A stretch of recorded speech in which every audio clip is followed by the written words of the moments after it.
Donovan.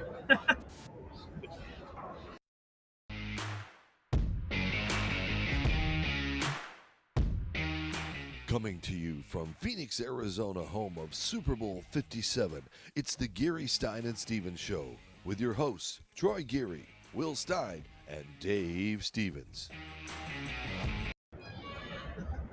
Welcome back to Radio Row, and I'm not going to waste any time because this guy, it's been a tradition. We always end our Super Bowl coverage, and he's always so wonderful after he works a full week and screaming and causing chaos around the nation.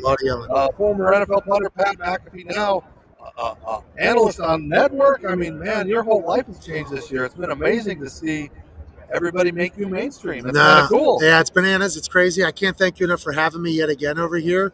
I'm watching the entire tech setup here. This is fantastic. There's no better way to end the week than come over here and chit chat with you all. I'm learning of this camp you're doing tomorrow, making the world a better place. So thank you so much for having me. Yeah, it's been quite a whirlwind the last year, and obviously got sued a couple of days ago. So I mean, we don't have to talk about that. I mean, it's just good. This is what my new life is, and I'm just trying to enjoy it all. And I got a great group of people around me, and we're lucky to be here with you.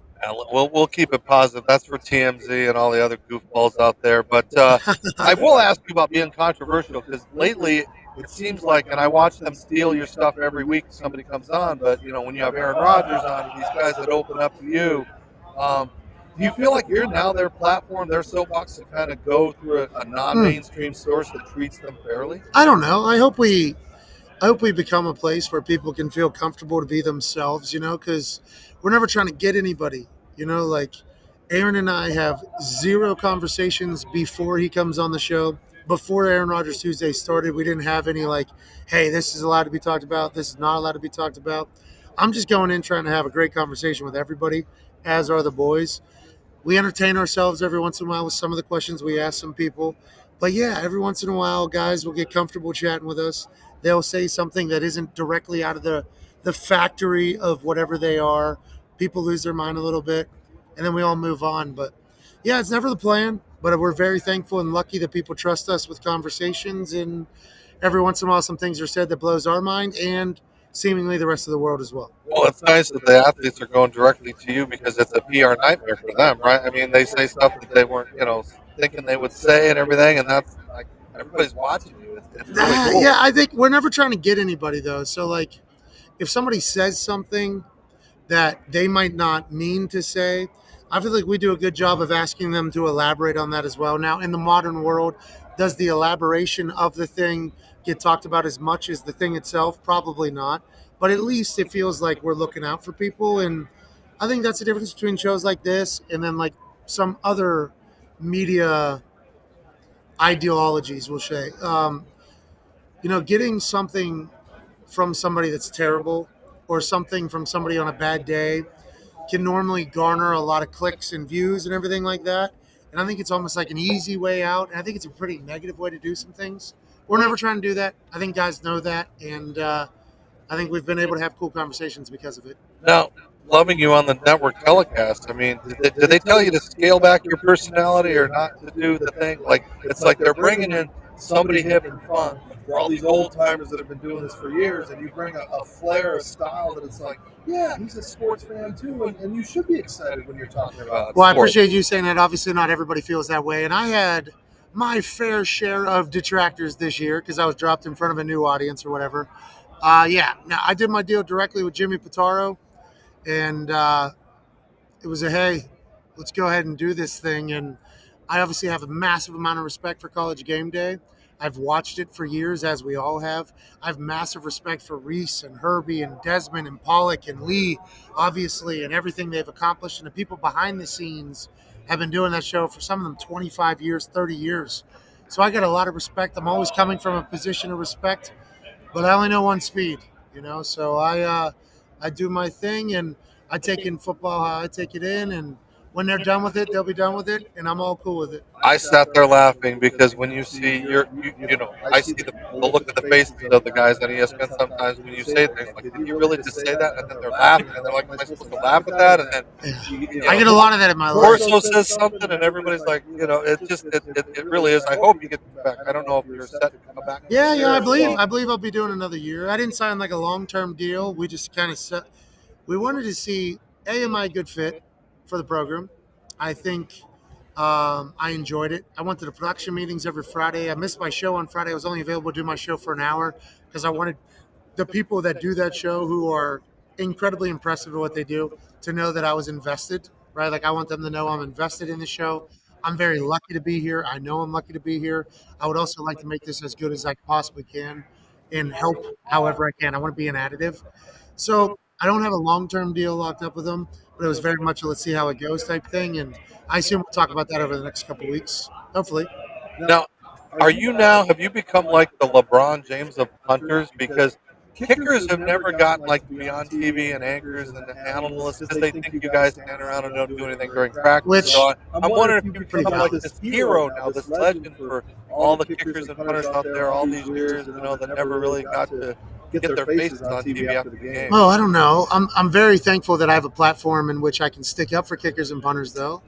As I was playing in the league and keeping up with the sports media world, I think we all realized the only time kickers and punters get talked about is either going to a commercial break, so if people have to go to the bathroom, or if they do something horrendous and ruin it for their whole team. So I thought there was certainly an avenue of football that had yet to be explained to anybody. I didn't think any kickers and punters were able to break down special teams in a fashion that I thought special teams warranted. So I've been excited to be a part of I don't want to say a whole new avenue of football, but kind of. I think special teams gets covered a little bit differently now, and I think the boys who've kicked and punted throughout the years deserve it, and I'm lucky to kind of be a conduit of it. But yeah, I enjoy the process of being a punter and having the platform that I have. I think it's a cool thing. Well, when you see a kicker miss 4 extra points in an Cool. NFL game, right? It matters. Yeah. It does It matters. Yeah, it back certainly matters. Yeah, absolutely. And that's why you're coaching camps. Football. Football. Special teams matters. So when is somebody going to grab your talent? I know you've been to the WWE, you've been all around, but it seems like you're ready for a movie role or something really prime to be, just out there. I don't know about any of that. I don't know how my acting chops are. WWE, I just That's acting, right? I don't know. I just kind of naturally react. So I'm like one of the only people I think in my particular position at WWE, and I love them. I love the WWE. I love the people at the WWE. I've been a fan for so long. So getting dropped in there, it was literally just like all my years of fandom just being able to be utilized almost. So I never knew anything that was going to happen. I had no clue what was about to take place. Now, if something went wrong, I think my years of being a fan, I was able to see what they were trying to do, maybe as a commentator, they were probably trying to do this. They're probably trying to do this. Let's do that. But it was all just natural reaction of me being a stooge and an idiot, So I don't know if I'll ever get into the acting world, but that's a cool thought. If your agent ringing the bells. See, that's another issue. I don't have one of those. So I don't have an agent. Don't have lawyers either. So when you get hit with a lawsuit, it's like an interesting thing. Who do you call? I guess I just Google what the thing is. But isn't there these billboards around here in town? Oh, the Hammer. Yeah, I call it the Hammer. Yeah, I think it's if I get in a car accident. We'll see how they do with defamation lawsuits. But I'm just kind of taking it as it go. If I end up getting into that entertainment world, I would certainly enjoy it. But right now, we're just talking sports, having a good time. So what is, as a young guy like yourself, you still have dreams and aspirations? I mean, what's your world going to be in 5 to 10 years? I don't know. We have this whole exit plan, me and the boys, where it's just going to get to a point where we realize we've overstayed our welcome. Our time has come, our time is gone, and I plan on just disappearing. And when I do that, give the boys all, I don't know how many million we've gone through negotiations on how many millions everybody gets. That's part of the office. And then they will start their own thing. And then I'll come back 5-10 years later and be like, hey, boys, how we doing? And just hopefully pick it right up where we left off. But I don't know. We're just trying to do our thing, trying to make the show as impactful as possible, trying to make the show as good as possible, and just kind of enjoy the wave as it goes. And then whenever we know our time has come, we'll just kind of disappear and then let somebody else take it over. Well, I've observed you many times, and it's awesome for an old guy like me to see an athlete like you sit down with people, you genuinely talk to them. I think they're shocked when you say hi to them and spend 10 or 15 minutes with the NFL from Mexico. I got to give me a hat, bro. To them, though, again, that moment's going to be their memory of the Super Bowl. Look, Pat McAfee gave us 20 minutes. He sat with us. He talked about everything. He wants to come to Mexico. You continue to do that. I think people expect this rough exterior of who you are, but you really are this little, like, cute little lamb. Oh, man, watch it. Players are so nice. You don't have to. You watch people blow people off, and yet you don't. I appreciate you saying all these things. That's just to get you to come back. So. No, yeah. Yeah, I'm never doing it again. I've decided this is my last time ever doing anything. No, I don't know. I enjoy humans, man. Like, I feel like I'm a pretty genuinely curious person, too. So, like, I like learning about people. I like chatting with people. I also know, like, I don't want to be a person that people immediate thought is, oh, I hate that guy. He was mean to me. Because just like, I don't know, we're all humans here, man. We're all just trying to do our thing. So I enjoy the conversation. I enjoy meeting people. And I don't think that'll ever change until I disappear, probably to an island with no humans on it other than myself and my wife and my kids. At McAfee's Island with Ginger and Marianne and everybody. Yeah, not like Epstein's. No. Now the FCC is coming after me. I'm getting a lawsuit. Yeah, I'm going to need a lawyer. We're both. Since my co-host gave us his mic as we were packing up thank for you the for day, this, Troy, man. come on in here, ask your question from my friend. Pat, like I said, you just did that big deal with FanDuel, and you talked about, not wanting to do this forever. Any other interests that you have that you might want to eventually pursue? So we talked about movies a little bit. I write a lot. So I have like probably 4 to 5 screenplays done. I don't know if I'll ever act, but I have songs. I have like 2 albums done in my notes section. I have like 4 to 5 screenplays done.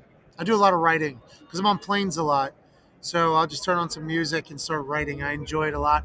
I'll probably get into that at some point if I had to guess. Off screen, though, get somebody more handsome and more talented to do all the good stuff. But I think me and my team, that's something you'll see us start to dabble in over the next couple of years, probably, if I had to guess. Well, you got to get together with Kyle Jury down in Nashville and put something together. Or, of course, the linemen of the Philadelphia Eagles that released their Christmas album. Jordan Mailata and Kelsey and Lane Johnson. Yeah, that was shocking. All right, So did you hear what happened? Huh? So, like, they just got boozed up in the studio and started singing. Like, that's actually what took place. Lane Johnson said he got nervous, so he just started hammering beers. And then Jason Kelsey did the same thing. And then they come up with a whole album. It's like, that's brilliant. It's amazing. And I'm happy it paid off. That was great. Now they got to do that every year. Yeah. Made Super Bowl. Well, they should do a Hanukkah one or something. Hell yeah. And I'm sure they have the range to be able to do that. Speaking of range, we don't know what's going to happen this weekend. There's a range of things that can happen. All the storylines, 2 black quarterbacks, former head coach, brothers, blah, blah, blah. All that's nice to talk about during the week. But Sunday, they got to play. Yeah. And so before we let you leave, just break it down. And I know how you're going to break it down, but just give us who you think is going to win and don't hold back. 76% of the money on Monday was on the Philadelphia Eagles. I think it's down to like 70% of the money today on Friday are still on the Eagles. 67% of the bets, I believe, on the Eagles. It seems like if you look at the roster and football, the Philadelphia Eagles should win this game. The offensive line is maybe the greatest offensive line to ever play football. We'll see. I mean, that'll be something that'll be judged. The defensive line, whenever they got exposed just a little bit by the Washington Commanders, they reloaded, brought in Joseph and Ndamukong Suh, like 600 pounds of human, just to fill up the middle and stopgap alongside Reddick and all the boys. So seemingly no weaknesses on the Philadelphia Eagles team. Jalen Hurts has been able to prove to be a superstar quarterback. The running game's incredible. The wide receivers are dogs. They make a trade on draft night for A.J. Brown. The Tennessee Titans are broken without him, and the Eagles are in the Super Bowl. All things going right for the Philadelphia Eagles. Pretty good money if it's 70% too. I'll bet the Chiefs. But that feels like the Chiefs, though, doesn't it? I mean, Yeah, and then you got this just the way amazing- the season is gone. Yeah. Then you got this. Nothing makes sense. You have this Willis Reed quarterback that comes in on a broken ankle and leads his team, and he's not going to be that same. There's no way it's healed enough to be that mobile of a quarterback. I think. Yeah, I don't think he's. I think gonna he be as is. mobile. I think he is healed enough to do You it. think they Like shot it up? I just feel like it all makes too much sense for the Eagles to win. Like, and this season has been the most banana season there has been. I mean, there's teams that are supposed to be in the Super Bowl that didn't even make the playoffs that are losing teams that have top 10 picks, And yes, I'm talking about the Indianapolis Colts. We're supposed to be in the Super Bowl. We fire a coach. We're staring down a rebuild. This season has exposed a lot of things and kind of changed. I think like week 13, week 14, we probably could have said Chiefs, Eagles. Might have had the Bills in there as well with how the Bills were playing. Maybe the Niners because whenever Brock Purdy became the quarterback, they got hot. But these two teams have seemingly been the most consistent and obviously the most powerful. And everybody seems to have forgot that Patrick Mahomes is the best player in football of all time. So I got the Chiefs. There you go. You I heard like it. the Chiefs. There we go. It's All not a right, lock make though. it I've been good. ice cold. I would like to let you know the last 3 weeks, I have not been. I have been ice cold. So it's not good that I'm on the Chiefs if you're betting alongside the Chiefs. But I like the Chiefs. So does AJ Hawk, who's been real hot. So that's where All we're right. at. That's where we're at. Final question: is the Rooney Rule a joke? Interesting. So I don't think it was intended to be a mockery. I don't think it was. I think it has obviously turned into that because competitive people just kind of do what they have to do to get to whatever they want to do. And that's kind of how the NFL operates. They've been doing these happy hours, though, at these owner meetings that I think is a very good idea. Because whenever people go into business with people, they normally want to go into business with people that they're familiar with. So I think a lot of people just don't have the connections to get the next job that they potentially deserve, which is why I believe the Rooney Rule is even a thing, because a lot of the guys who are looking to get the black head coaching positions don't have any connections with GMs or owners at all. They come through player routes or through other umbrellas. So I think the NFL doing these happy hours is maybe the most beneficial thing towards maybe getting some sort of representation in a particular world that we all know is flawed. So I think they're trying, but I don't think the Rooney Rule was the answer that they thought it was going to be. Just when 70% of your league is one color, I think we need to see a little more of that color. Yeah, I completely concur. And D'Amico Ryans, and I believe there's going to be a shot at Bieniemy getting an opportunity because it's come out that he's calling more plays, and it seems like that's the case. And there's going to be more, and I think EJ Ivero of the Broncos was in the head coaching circuit. He goes to the Carolina Panthers. He's probably going to be on a fast track as well. So there's guys in positions that are normally head coaching candidates. So hopefully that'll change naturally. But the whole process of being a coach is impossible. 70% of the league is black. A lot of those guys have great success, play, I don't know, 7, 8, 9 years.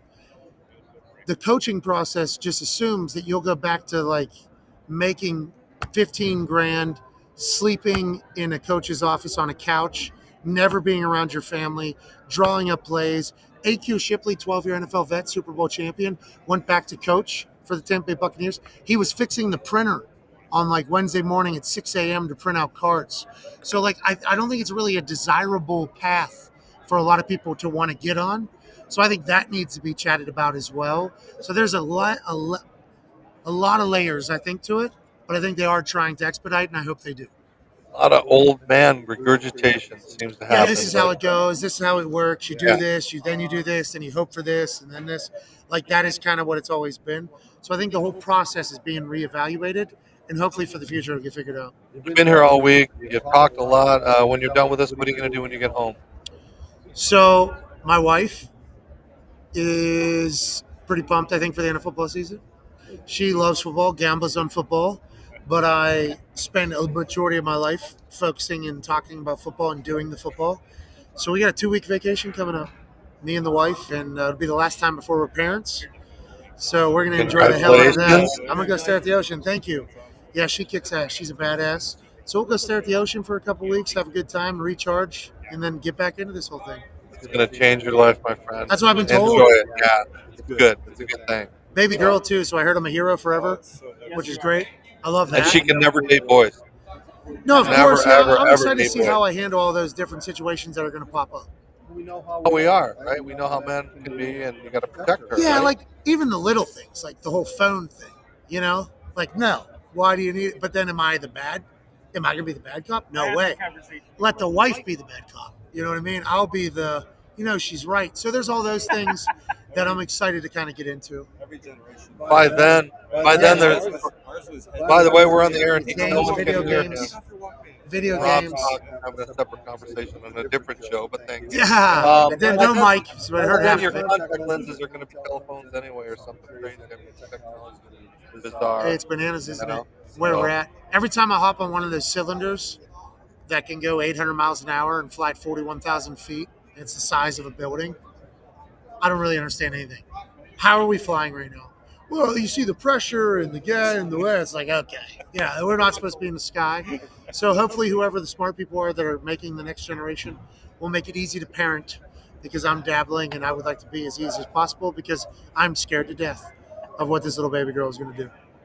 Well, it's going to be fun. If you need any advice, just give me a ring. Good I'll hook man. you up. I All appreciate right, that. Thank you for your Pat. hospitality, and this Hey, camp thank is you, awesome. man. Yeah, thank you for just being you and just going out there and just letting people be themselves on the show. We appreciate the realness. I mean, the media sometimes hides stuff, and you guys just talk. That's cool. We appreciate it. We're very lucky to do it, and we appreciate the hell out of you. We'll keep it going. All right. More love is coming. Pat McAfee joining us on Radio Row. And don't forget, folks, that's going to be wrapping it up. We got, I believe, one more guest coming it up. But thank you for being a part of our week. It's been a great week here. We have had some amazing guests. We did save our best for last. So thanks, Pat, for being a part of it. And of course, we got to tell you, because this is a really, really, really awesome deal and you don't want to miss it. This week only, for our friends that are fans of the Geary, Stein, and Stevens show, you get 25% off of fresh just back to that touchdown. You get 25% off these wonderful shirts. You know, I had to take off my coat today because I had this beautiful shirt on. I had the opportunity to meet Brett Michaels, hang out with Flavor Flav a little bit because they said I look good, I feel good, I'm a fresh, clean thread. So that's going to do it for now. And that was a wonderful way to end the week. Pat McAfee. It's pretty cool. He can just sit down and talk, and he's a punter, so I don't hold that against him. But it's been wonderful. That's going to do it for us right now on Radio Row. Continue to follow Geary, Stein, and Stevens on all social media platforms, on YouTube, on Twitter, on Facebook, on LinkedIn, and of course, all of the places that you get podcasts like Spotify and Apple. So for myself, wherever Will Stein is, somewhere on the golf course, and our good old friend Troy Geary, this is Dave Stevens signing off once again. Hope to see you real soon